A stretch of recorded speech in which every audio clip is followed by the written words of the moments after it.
Okay, so in chapter 48, like I like doing every now and then, we give a little summary from the map of the Tanya, which is from Rabbi Shais Taub, and he explains in chapter 48, from infinite to finite is how he translates tzimtzum, which means that restriction or contraction of the light. To create finite worlds, God contracted his infinite light through the process of tzimtzum. That's going to be the theme of chapter 48. But the point of it, remember, Tanya is very practical. So what's the point of just impressing on us this Kabbalistic idea of tzimtzum?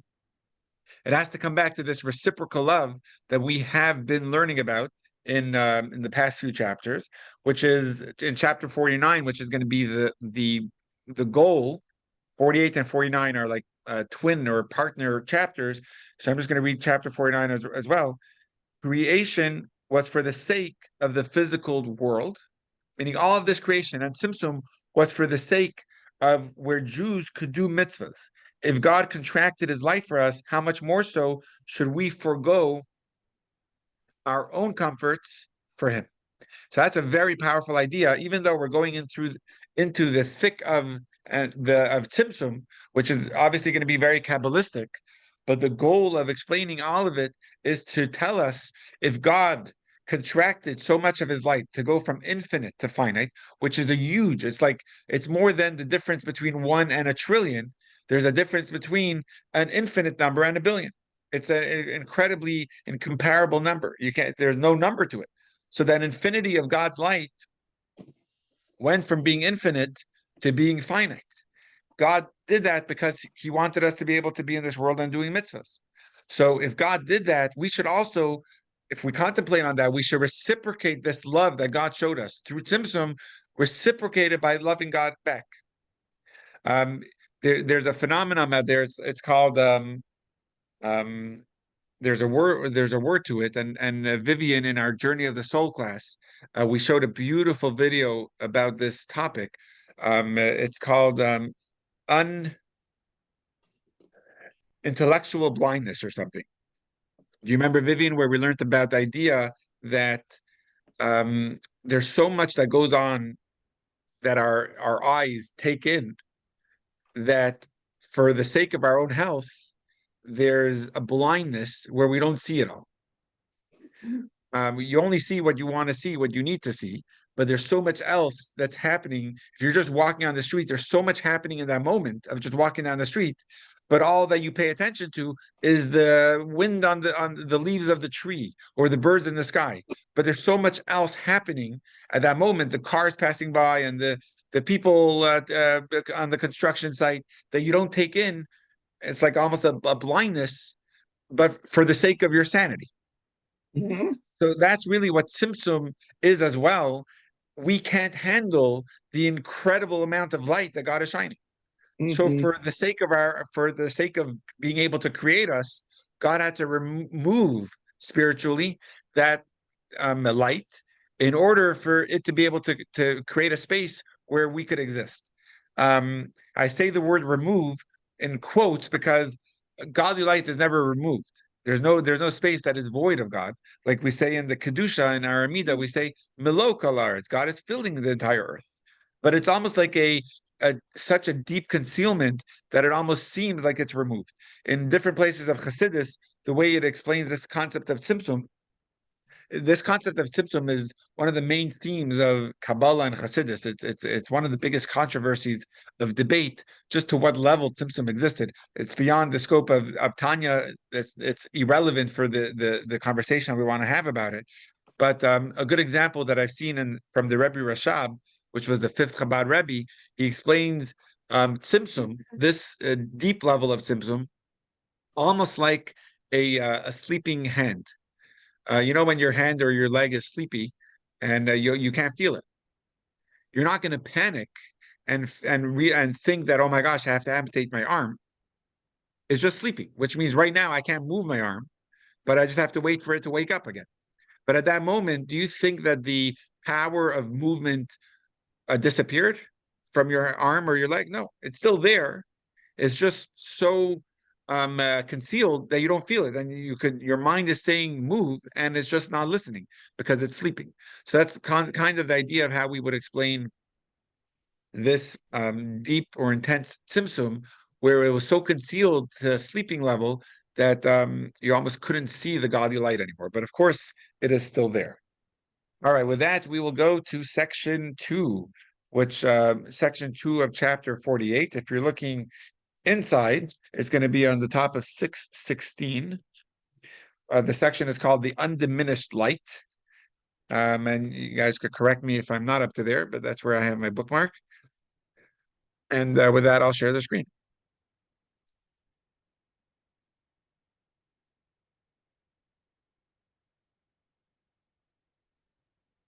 Right, let's hear it.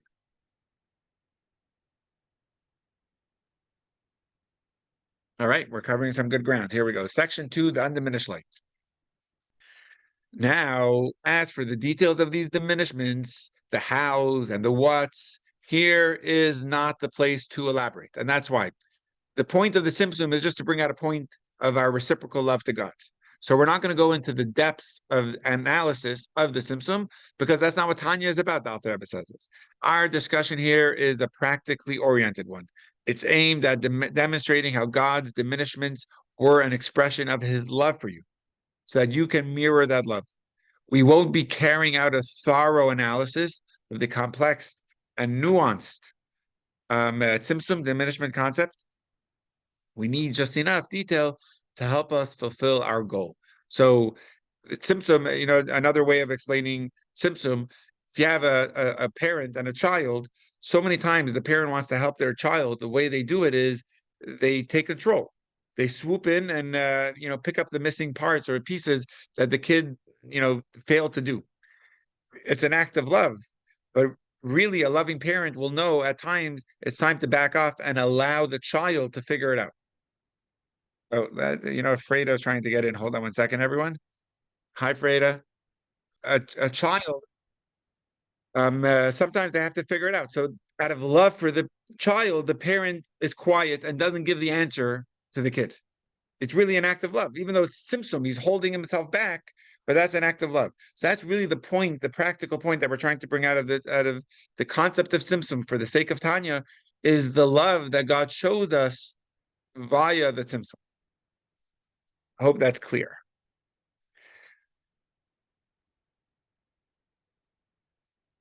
Okay, so that will take us to here. But generally speaking, the diminishments are a hiding and a concealment of God's light and energy flow so that an infinite light shouldn't flow into and palpably illuminate the lower worlds. The purpose of the diminishments was to make your existence possible. It's a restraint out of love on God's part. He held back his light from you so that it wouldn't overwhelm and erase you. God didn't diminish his light completely because some light must flow into and become enmeshed in the lower worlds to power them to be something from nothing. Otherwise, they couldn't exist at all. But just a tiny, minuscule amount of light and energy is necessary for this creative process. Just enough light so that the lower worlds can exist in a limited, finite form. So again, it's enough light. So we can't be too much light. And I think we have Marsha that joined and Freda, it looks like you made it in. Perfect. So we can't have too much light because it would overwhelm us. But at the same time, you need just enough light so that lower worlds could exist. But it has to exist. We're trying to get it to exist, but in a finite form. So it's a very, very minuscule amount of the light. We need to have some light or energy from God. Otherwise, the world wouldn't exist. But it must be a radically diminished light to make finite existence possible. The Tanya now elaborates upon how minuscule the diminished light really is. And this radically diminished light is a very small glimmer of light, and it's literally considered zero. That's a word, the wording from the Zohar, in comparison to its source, the unlimited infinite light. And there's no relative value or comparison between them at all. Because mathematically, so here's the example I was giving you before of the 1 to a billion. We're going to actually see this inside the Tanya. The term relative value has a straightforward meaning, where, for example, the number 1 has a relative value to the number 1 million. it being a 1 millionth part of it. But compared to something that is infinite and beyond number, it has no relative value at all mathematically, right? Even so, the number one doesn't have any value, relative value, when you're putting it next to infinity. And neither does a billion or a million doesn't either have a relative value when you're putting it next to infinity. So that even a million or 100 million compared to infinity isn't even 1 millionth or 100 millionth of infinity. Rather, it's literally considered zero. So relative value is when you have two numbers, there's a relative value. It's one millionth of a million. But when you're putting it next to infinity, one or a million doesn't have a one or a millionth value of infinity. It just doesn't have. So it's considered zero. And it's exactly the same with a minuscule glimmer of God's light enmeshed in the upper and lower worlds, through which their life energy flows to them. So that's how the same in relative considered zero with no value next to each other is between the light of the infinity and the way it flows down here, which is considered zero in comparison to God's hidden and considered light, which is infinite. The term hidden and concealed used here in reference to the infinite light could be confusing. After all, you can't actually see any of God's spiritual light, neither the infinite light nor the minuscule and finite light, which reaches the worlds. So why does the Tanya use the term hidden and concealed only in reference to the infinite light? Really, all light is concealed, right? The issue here is not whether the light is visible, but rather if it is receivable or compatible with your existence.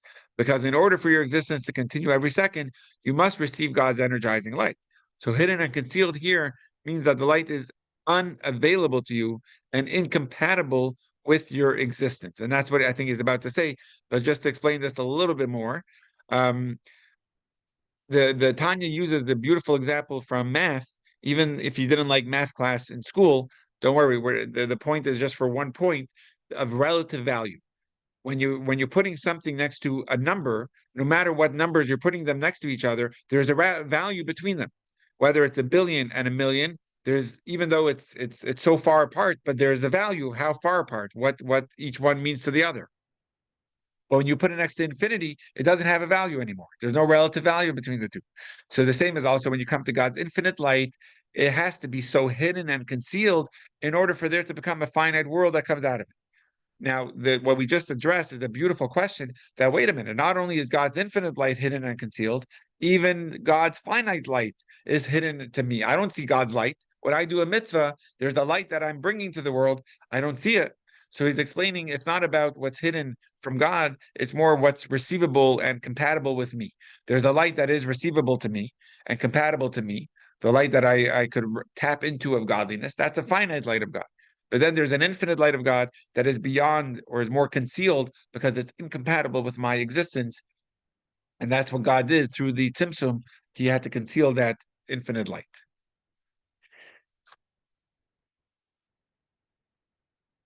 Okay, we continue on page 618. just at the top, right? Perfect. 618 at the top. Thank you, Shira. Bottom towards of the Kindle. The infinite light, which is hidden and concealed, doesn't become enmeshed in the world palpably. So this light is not able to be enmeshed in the world to provide them with energy.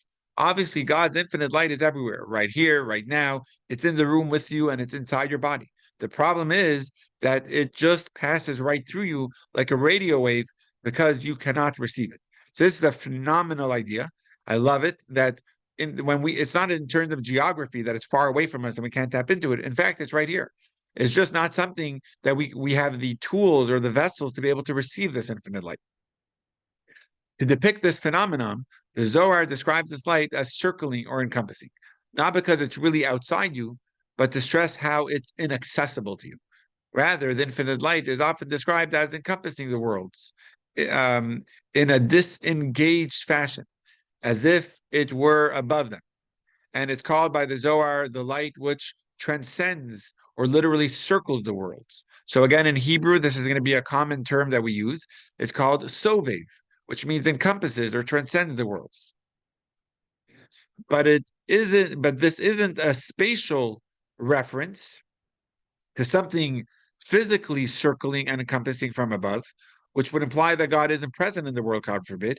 It was obviously not meant in the spatial sense, because in spirituality, there is no notion of physical space, which is an awesome idea for us to all remember that we're talking about in spiritual terms. So even though we're giving the analogy of a circle, it's more for the encompassing part of the circle, not a spatial part of it, that God is outside of the circle and not inside of it. Let's take a question from Robin. Go for it.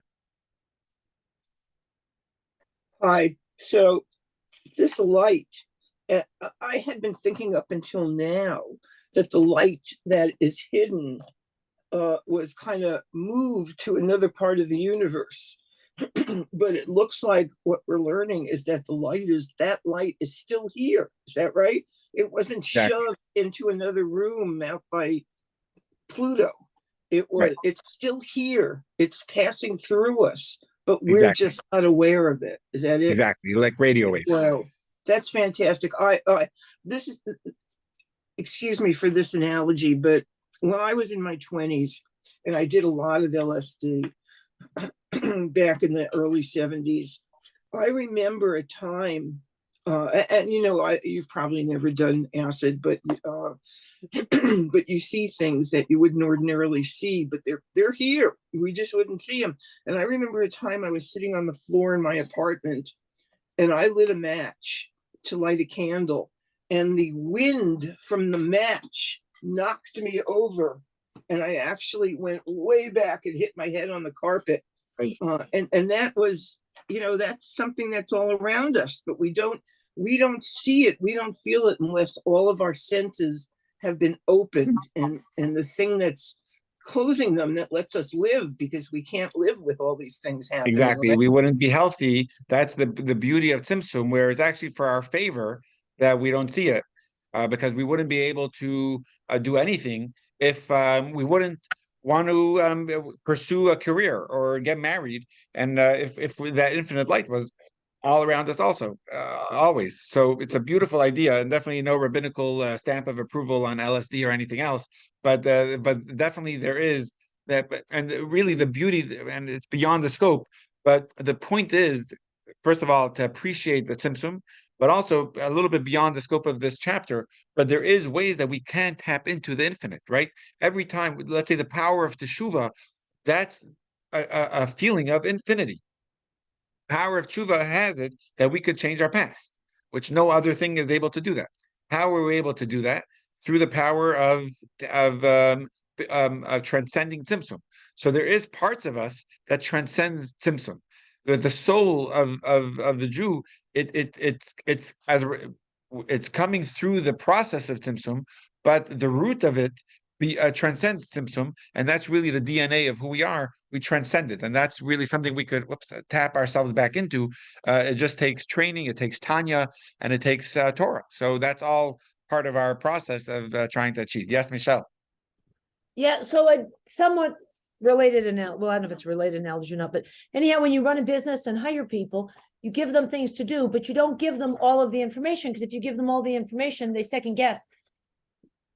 By that I mean to say that they don't have the education or the background to have all the information. Of course, it's not infinite. It's not that they couldn't learn it, but Yeah. all those people can't.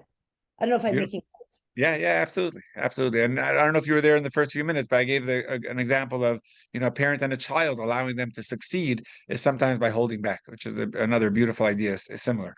Right? All Yeah, right. no, it's a similar thing. Good. Okay. Awesome. All right, here we go.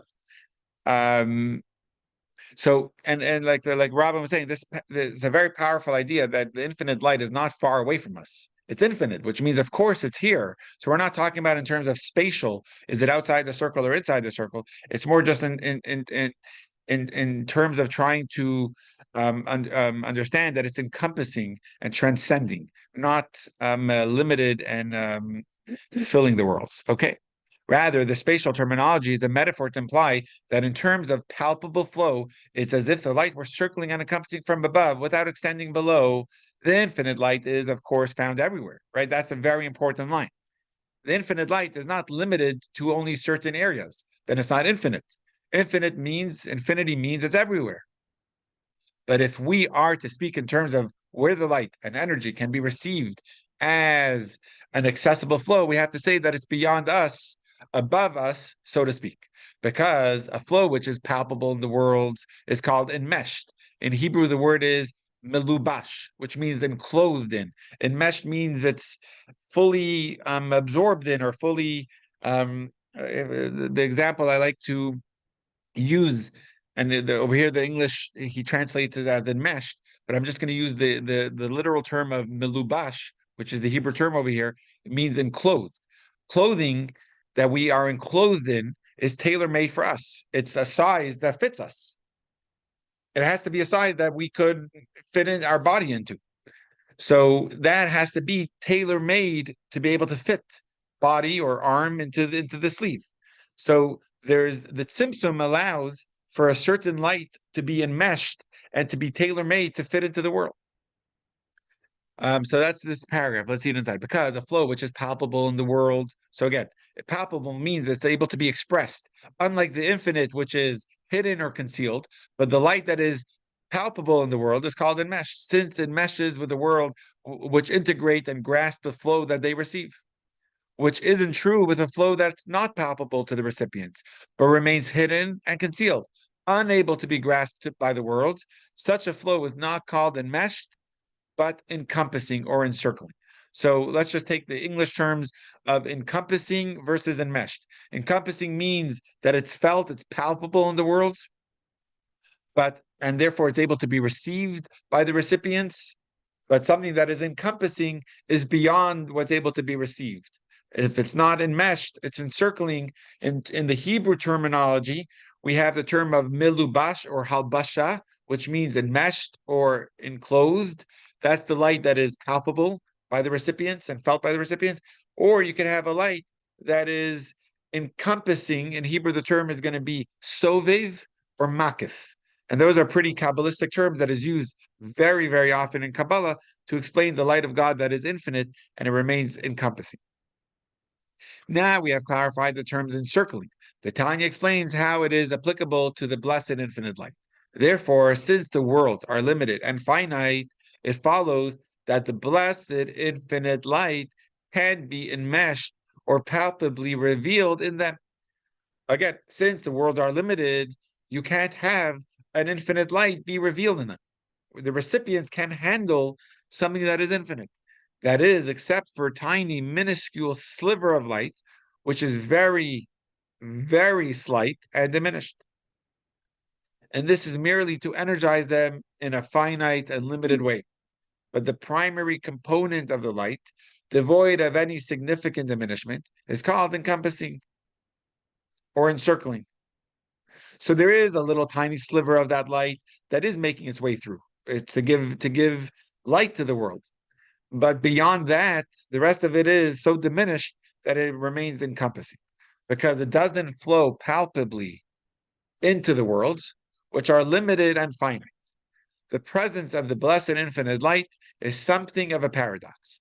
The light is present and accessible only in a radically diminished form, but the real undiminished light is non-present and merely encircles us in the sense that it's inaccessible to us, and that's despite the fact that it's really right here. So it's right here, but it's not accessible because it's so radically diminished that for the recipient we're not able to receive it. So I love this idea. We're going to give another analogy to explain it, but this chapter is the Tzimtzum chapter of Tanya. So this is really delving into the depths of Kabbalah, but again, with the point, like we mentioned earlier, with the practical part of it is to see how that relates to us and allows a reciprocal love in return to God. But in order to do it, we have to contemplate on what the Tzimtzum accomplishes and what the Tzimtzum is. And that's why we're getting into the, we're delving just at least on the surface level. We're trying not to really get into the nitty-gritty of how the Tzimtzum works, which is a little bit beyond the scope. Okay, an illustration of this paradoxical concept. Again, the paradox is of how God's infinite light is present and non-present at the same time.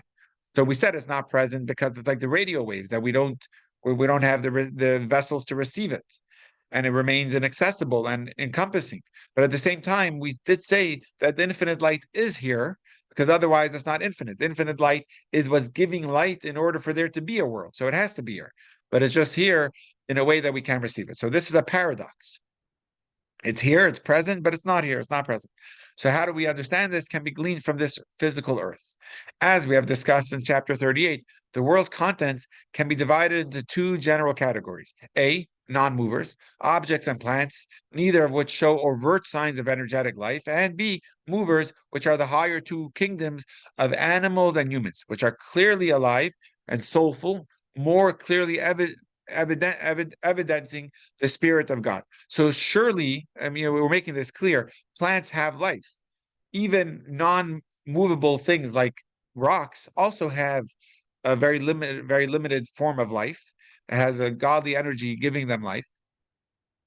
But there's the two categories in general are animals and humans, which have very clear signs of life and more soulful. Animals have feelings. You see them clearly. Humans, of course, do. Plants, you don't really see them. And definitely in the inanimate objects, you don't see them. But let's see it further. This physical earth refers to the actual planet itself, composed of inorganic matter and vegetation, which are non-movers, which hide God's spirit significantly. The Tanya will now discuss how the infinite light is manifest in this most inanimate part of the universe. So again, you have infinite light, and even in the most inanimate, take a rock and water, even there you'll see godly light. Again, we will see a paradox of presence, non-presence. While on one hand, all the earth is filled with his glory, which is a famous term from Kedusha, Melo Kalaris Kevoda. His glory, referring to God himself. The blessed and infinite light is filling this world, right? As the verse states, do I personally not fill heaven and earth, says God, meaning it's I personally, the I, capital I, right? Meaning I myself is filling the world, right? And the Haggadah, and I've quoted this, I think, a couple of weeks ago. It says, I myself, I took the Jews out of Egypt. There wasn't an angel, it wasn't a seraph, it wasn't any other messenger. It was I myself. We say that clearly in the Haggadah. So that's the same I that is filling the earth. It's God himself, God's essence, God's infinite light. So on one hand, we say God's light, this infinite light is filling the world. Nevertheless, while the blessed and infinite light may fill the world, its flow doesn't get palpably enmeshed with the physical earth, except for the tiny, minuscule amount of energy evident in motionless matter and plants. And all of the blessed infinite light in the world is totally inaccessible. So it's described as encircling the world, even though it's actually in the world, because its influence is not felt there more palpably, only as a heavily veiled and concealed influence. But why should the inaccessible quality of the light be referred to as encompassing from above? What does the spatial analogy add?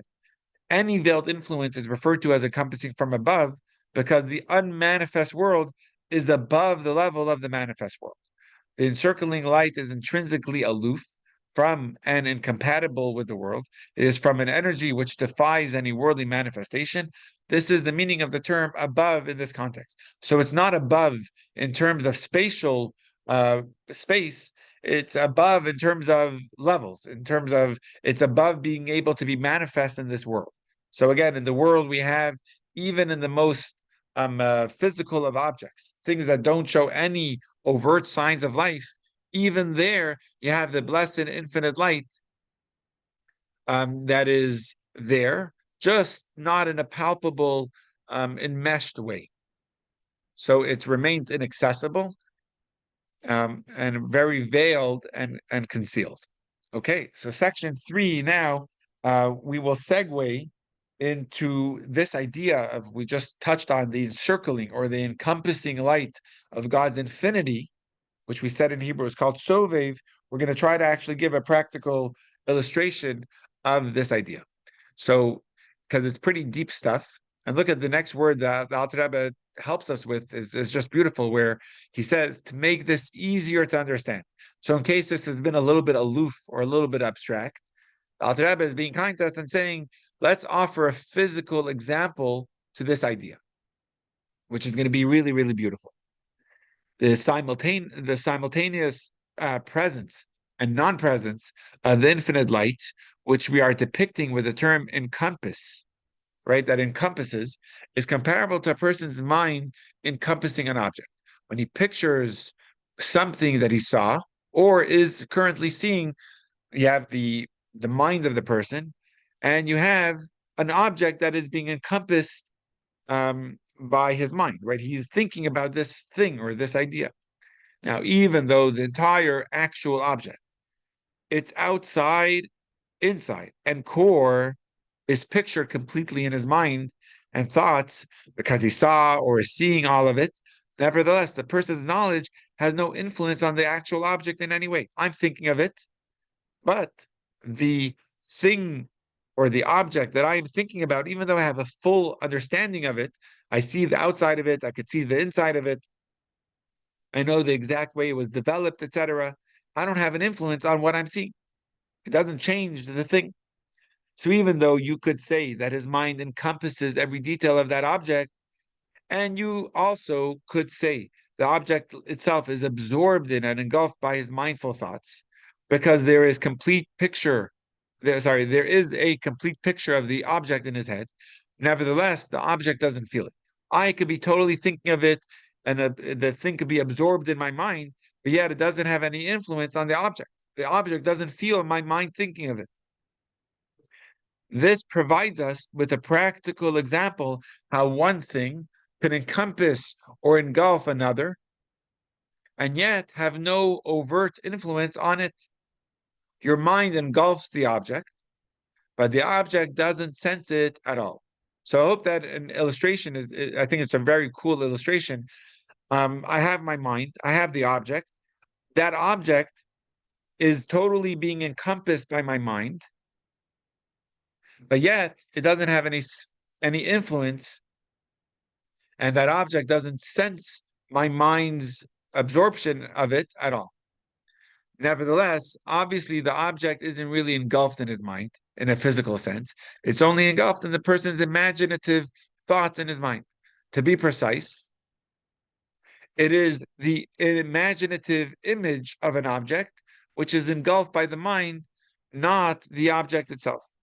So the object itself is not in my mind. It's the imagination of the object. That's what I'm able to take into my mind. However, this limitation doesn't apply to God. When he knows an object, the object is literally engulfed by him and his knowledge. But so now he's going to say that in the text of the Tanya. But with the blessed Holy One of whom it is written, for my thoughts are not your thoughts. That's a quote from the prophet. His mindful thoughts through which he knows all of the creations do engulf each individual creation. From top to bottom, its inside and its core, God's thoughts engulf them in an actual reality. Since God and his knowledge is everywhere, when he knows an object, he encompasses it literally. To bring out this, so again, that analogy, I think we're on 622 now, right? Yes. Perfect. So God, literally, right at the top of 622. Okay, we're going through some deep stuff, I hope. It's clear, Michelle, your hand is up, and I'm assuming that's from before and not from now, which is fine. If you have another question, you're welcome to ask. Oh, it was an accident. Sorry. No problem. Perfect. Okay, so just like we have the idea of encircling, where my mind could be encircling an idea, but it has no influence on it. The same is also with God's infinite light, although there is a nuanced difference where in our mind it's just an imagination of it, whereas by God, it's literal. Okay, to bring out this point further, we're at the bottom of the Kindle page. Consider this Earth's globe. God's knowledge encompasses the entire diameter of the Earth's globe and everything inside it to its core and extremity, all in actual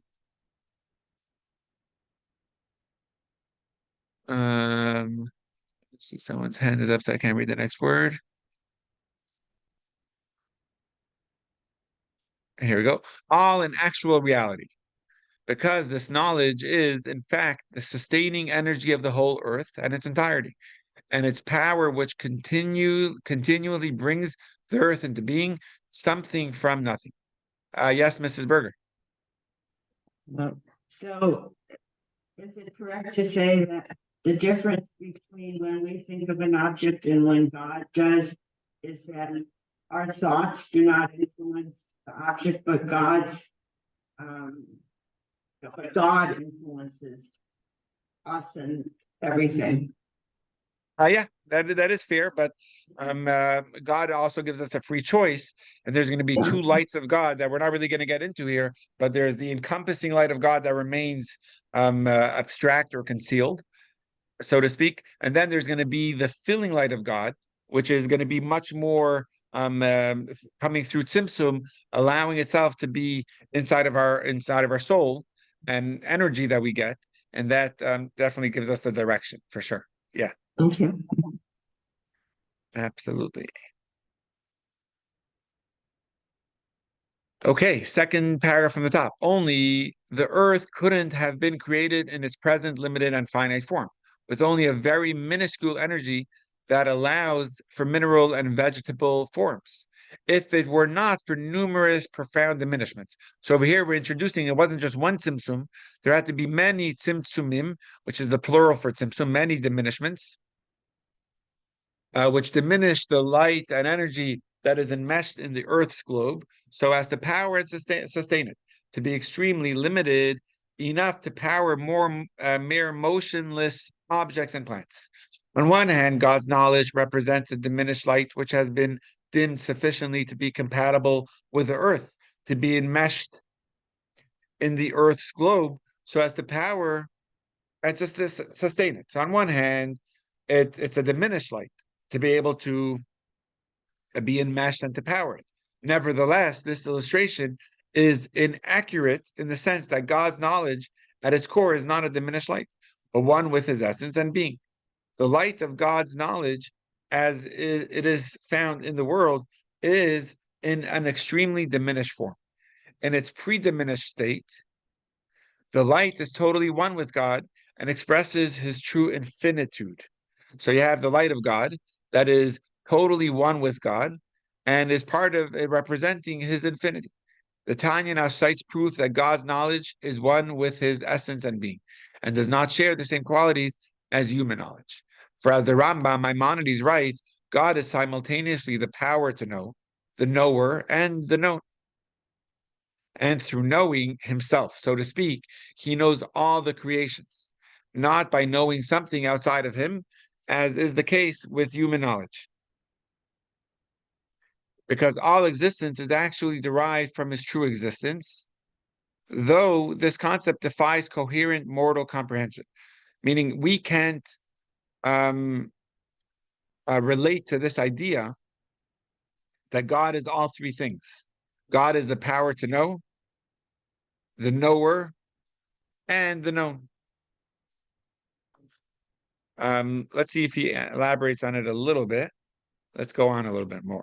On one hand, the light of God's knowledge is compatible with the earth, energizing it and sustaining it. But on the other hand, that same knowledge is incompatible with us, demonstrating uniquely divine properties.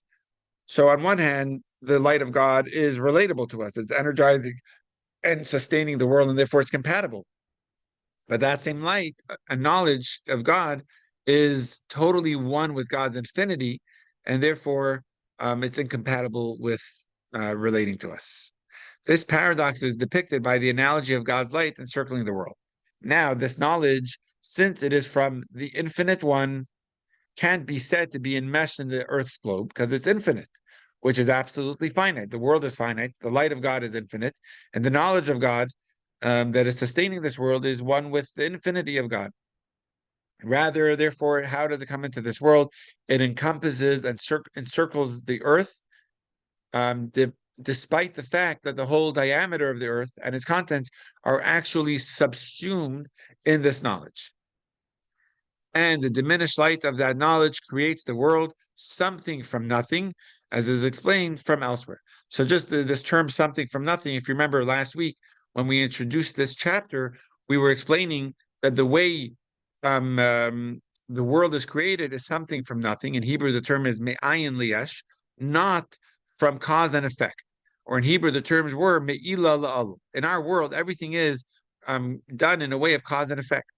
I plant, I'll plant an apple seed, I'll have an apple tree. It's a cause that leads to an effect. If a person, everything leads to another. Um, the way we create things is just taking something and making it into something else. Whether it's the glasses on my face that are created from glass that is coming from sand, that is always coming from something else. So it comes with incredible creativity and invention, but you're actually never inventing something new. The ideas are new, but the things that we are putting together, whether it's an airplane or a bicycle, it's all coming from material that already was. We're just reformatting it, reframing it. So the only thing that was created something from nothing is the world's creation. That's the absolute something from nothing. By the way, just parenthetical, God allows us to be partners. That's why when people create a child, when a child is born, we are considered to be partners in creation, because that is the same idea of creating something that from nothing. It's the same. It's the closest we could get to being God, or to being godly. Okay, we'll skip the footnote, and that will take us to the end of the chapter. So hopefully that will give us enough time to just summarize what was just said. What's interesting is I think this is probably the first chapter that didn't have any sidebars. You know, in the Practical Tanya, which is the booklet that we like using, this one, there's always sidebars, or Kabbalah bites, or those little practical lessons. This whole chapter didn't have it, because that's really going to be in the next chapter. In chapter 49, it's going to have the practical lesson, because that's going to be the goal of this whole chapter. Was almost an introduction to the next chapter. The whole concept of Tzimtzum that we have been explaining or delving ourselves into is really to get to the next chapter of where the reciprocal of what's the practical part of understanding this Tzimtzum. I guess we'll try to go into the footnote, just because we do have the time, and it was written by the Alter Rebbe. So let's just go through to the footnote. It's not that much. Oh, I don't think we finished the inside, right? Did we? I think we did, right? Yeah. Cool. We just finished the time. Let me just see it in the book. Haridiazu. Yeah, something from nothing. Cool. Let's try to read the footnote at the bottom, which is below the line if you're looking on the Kindle, or below the line at 623 on in the book. The following echoes the Tanya's comment above in the author's note to chapter 2. See there for further clarification. So let's just see it quickly, and let's see it inside. As Rambam, Maimonides of blessed memory, wrote, and the sages of the Kabbalah agreed with Rambam on this point, as Rabbi Moshe Cordovero wrote in Pardes. So Rabbi Moshe Cordovero, he was known as the Ramak. He's actually buried in the holy city of Tzfat. So for those coming with us to the Holy Land, we will have an opportunity to visit his grave in Tzfat. The Tanya cited Rambam to prove that God is totally one with his knowledge. This might seem problematic. Again, Rambam says that God is one with his knowledge.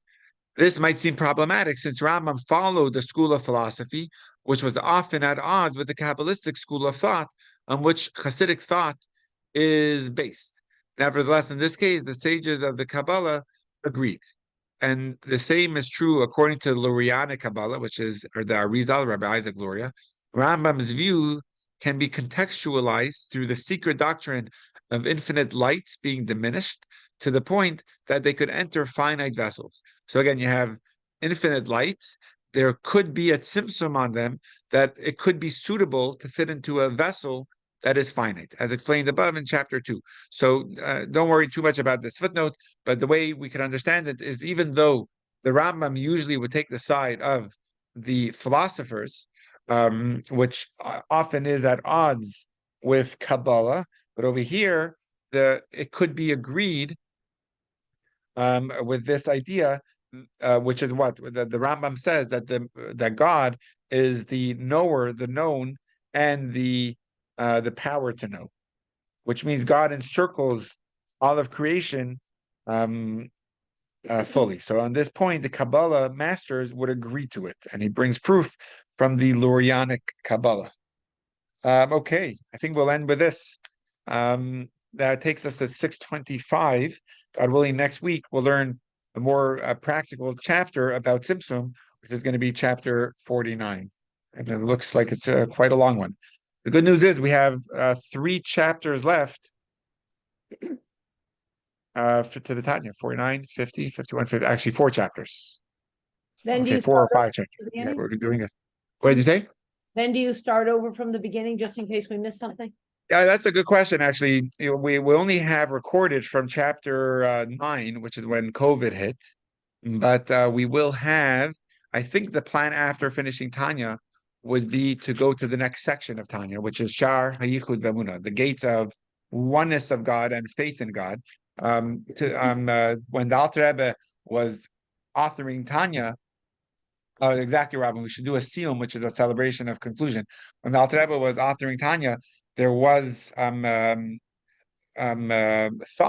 that the second section of Tanya should come after the first, should come before the first section of Tanya. The second section, which comes after the 53 chapters, talks about the creation of the world, the godliness and creation of the world, how God created the world, and what that means for me and you. This section of Tanya, which is how we are to approach our mission in the world and how to control our inclination in the world. So there was thoughts that the creation of the world and godliness in creation should come before it, but it was decided that no, that should go first. So I think after this section of Tanya, we're going to go to the next section. But all right, we'll stop with that. Can you mention the recent yard site? Sorry, who's yard site? The recent yard site. The yard site you're saying of the Alter Rebbe. Yeah. So yesterday, the 24th of Teves, was the 210th yard site of the Alter Rebbe. Reb Shneur Zalman of Liadi passed away on the 24th of Teves. He passed away in 1812. And on the Jewish calendar was Tuf Kuf Ayin Gimel, which is 5573, and this year we're 5573, and this year we're 5783. So it's 210 years ago is when the Alter Rebbe passed away in Russia. So it's definitely a day to connect. And actually interesting, right? The Alter Rebbe, his name was Shnei Or, which Shneur Zalman, Shnei Or means 2 lights. Shnei Or, 2 lights. And he brought 2 lights in the world, the light of Kabbalah and Chassidus through the Tanya and Chassidus, and the light of the more revealed sections of the Tanya, which of the Torah, which is the Jewish law. The Alter Rebbe updated the code of Jewish law. It's called Shulchan Aruch Harav, which is the most commonly learned in yeshivas and in the world. Unfortunately, a lot of the texts were burnt in a fire that happened in his hometown. Many of the teachings of Torah were burnt. Interesting, the Rambam also, whose yahrzeit was last Friday on the 20th of Teves, he also was famous for writing 2 incredible lights, both in the light of the deeper part and the light of the revealed part of the Torah. The revealed part is Maimonides, which is the laws of the Torah. But he also wrote an incredible and powerful book called The Guide to the Perplexed, or in Hebrew, the Moreh Nevuchim, which is more the deeper analysis of understanding the reasons of things of the Torah, of the mitzvahs, which is similar to what the Alter Rebbe wrote, the deeper analysis of the light of Torah, which is known as Chassidus, or the Nister, the hidden parts of Torah that he revealed also. So the 2 lights that the Rambam taught to the world is similar to the 2 lights that the Alter Rebbe taught to the world as well. All right, everyone, have a great Wednesday, and we'll see you next week for chapter 49.